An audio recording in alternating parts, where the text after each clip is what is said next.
पढेको कुरा किन बिर्सन्छौँ र कसरी सजिलै सम्झिन सकिन्छ? केवल 5 मिनेटमा हामीले मोडर्न साइकोलोजी र वैदिक ज्ञानले के भन्छ र कस्ता टेक्निक छन् यसबारे चर्चा गर्नेछौँ। साइकोलोजीमा सबकन्सियस माइन्ड, जसमा कम्प्युटरमा जस्तै फोल्डर बनाएर राख्न सकिन्छ भन्छ र पढेको बेला सजिलै प्रयोगमा ल्याउन सकिन्छ भन्छ। र स्मरणको लागि टेक्निकहरू भनेको तस्बिर, video, emotion, motion, repetition, relation आदि यसका भाषा हुन् भन्छ। अर्थात् यी टेक्निकले स्मरण गर्न सजिलो हुन्छ भन्छ। अब अर्को वैदिक ज्ञानको कुरा गर्दा खास गरी उपनिषद र दर्शनलाई मुख्य मानौँ। यसको मुख्य टेक्निक भनेको श्रवण, मनन र निधिध्यासन, अर्थात् लिसनिङ, कन्टेम्पलेटिङ एन्ड प्र्याक्टिसिङ। पहिलो कुरा सुन्ने, त्यसलाई मनन गर्ने र त्यसैलाई अभ्यास गर्ने, अर्थात् ध्यान दिने अथवा ध्यान गर्ने। र अब लागौँ यो दुईटाको फरक फरक तरिका। पहिलो, मनोवैज्ञानिक आधारमा 10 वटा उपायहरू के छ। 1 नम्बरमा ध्यानपूर्वक पढ्नुहोस्, फोकस। ध्यान दिएर पढ्दा मस्तिष्कले जानकारीलाई महत्त्वपूर्ण ठान्छ र राम्रोसँग भण्डारण गर्छ।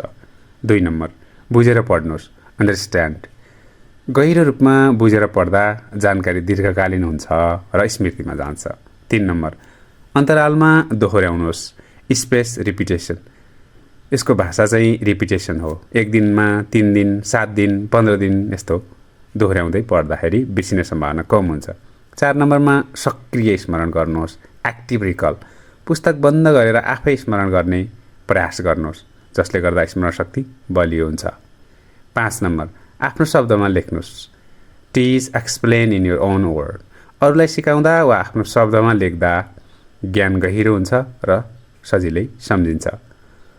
6 नम्बरमा भिजुअलाइजेसन गर्नुहोस्, चित्र, चार्ट, माइन्ड म्याप बनाउँदा जानकारी मनमा स्पष्ट रूपमा बस्छ। 7 नम्बर, पर्याप्त निद्रा लिनुहोस्, sleep well, prioritize your sleep. निन्द्राको समयमा मस्तिष्कले दिनभर सिकेको कुरा स्मृतिमा व्यवस्थित गर्छ। 8 नम्बर, नियमित व्यायाम गर्नुहोस्, एक्सर्साइज। व्यायामले मस्तिष्कको रक्तसञ्चार बढाउँछ र सिकाइ तथा स्मरण शक्ति सुधार्छ। 9 नम्बर, स्वस्थ आहार लिनुहोस्, हेल्दी डाइट। ओमेगा 3, भिटामिन, पानी र सन्तुलित आहारले मस्तिष्कलाई सक्रिय राख्छ। 10 नम्बर, छोटो छोटो समयको योजना, टाइम म्यानेजमेन्ट। सानो समय खण्डमा अध्ययन गर्दा ध्यान टुट्दैन र सिकाइ प्रभावकारी हुन्छ। यी त भए 10 वटा मनोविज्ञानको आधारमा उपायहरू। अब लागौँ पूर्वीय दर्शनको आधारमा 10 वटा उपाय। 1 नम्बर, शुद्ध आहार। आहार शुद्धि, सत्व शुद्धि। छान्दोग्य उपनिषदले भन्छ शुद्ध आहारले मन शुद्ध हुन्छ र स्मृति स्थिर हुन्छ। 2 नम्बरमा मनलाई एकाग्र बनाउनुहोस्, योगश्चित्तवृत्ति निरोधः। पतञ्जलिको सूत्र 2 मा यसको चाहिँ हाम्रो चेन्जेस अथवा मोडिफिकेसन अफ थटहरूलाई रोक्ने भन्छ, जसले गर्दा ग्रहण शक्ति र स्मरण शक्ति बढ्छ। 3 नम्बरमा प्राणायाम र श्वास। प्राणो हि जीवनम, हाम्रो श्वास नै जीवन हो। प्रश्नोपनिषदले प्राणको सन्तुलनले मन स्थिर र स्मृति बलियो हुन्छ भन्छ। 4 नम्बर, स्वाध्याय। स्वाध्यायमा तैत्तिरीय उपनिषदले अध्ययन र पुनरावृत्ति कहिल्यै नछोड्नुहोस् भन्छ। 5 नम्बरमा गुरु र शास्त्रमा श्रद्धा। हामीले श्रद्धा गरेपछि श्रद्धाले ज्ञान हृदयमा प्रवेश गर्ने मार्ग खोल्छ र स्मरण दीर्घकालीन हुन्छ। 6 नम्बरमा प्रश्न गर्ने बानी। केनो शीतम पतति प्रथितम मन, अथवा प्रथम खण्डको पहिलो सूत्रमा चेलाले अथवा स्टुडेन्टले टिचरसँग सोध्छ अथवा शिष्यले गुरुसँग सोध्छ, ओम केन शीतम पतति प्रसितम मनः केन प्राणः प्रथमः प्रेति युक्तः।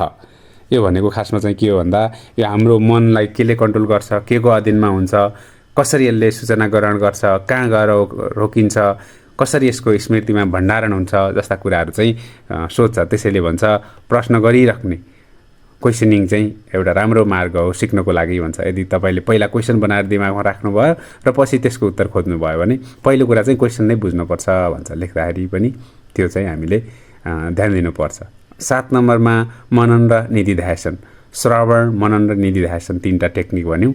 वेदान्त परम्पराले सुनेको कुरालाई मनन गर्ने र ध्यानमा राख्ने भन्छ, जसले गर्दा ज्ञान स्थिर हुन्छ र गहिरो हुन्छ भन्छ।